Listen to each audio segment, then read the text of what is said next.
కటాక్షము చేత, అంటే ఆమె కడగంటి చూపు చాలు ఎంతటి ఐశ్వర్యాన్నైనా ఇచ్చేస్తుంది, ఎంతటి శక్తినైనా కటాక్షించేస్తుంది.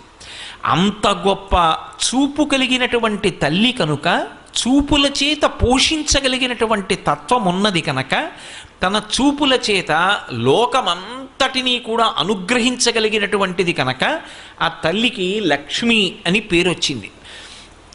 అటువంటి లక్ష్మి దృష్టి ఇప్పుడు కాదుట, అసలు ఎక్కడ ప్రారంభం అవుతుంది అంటే ఈ శరీరంలోకి జీవుణ్ణి ప్రవేశపెట్టేటప్పుడే బ్రహ్మగారు మొట్టమొదట తల్లి వంక చూస్తాడు.